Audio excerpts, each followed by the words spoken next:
3 రాజ్యాల వాళ్ళు వస్తున్నారు. వాళ్ళ దగ్గర ఆయుధాలు ఎక్కువ, వాళ్ళ దగ్గర సైన్యం ఎక్కువ.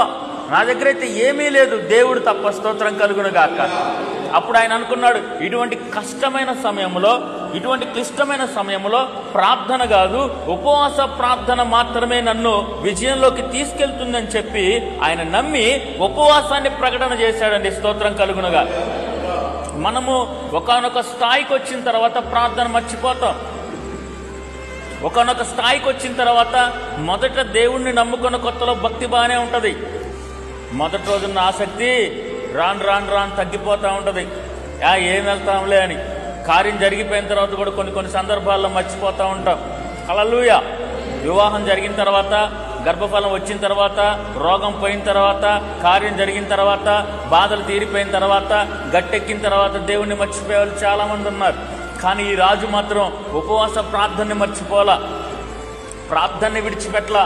తనకేదైనా సమస్య వచ్చింది అంటే మాత్రం దేవుడి వైపే చూస్తూ ఉన్నాడు. స్తోత్రం కలుగును గాక.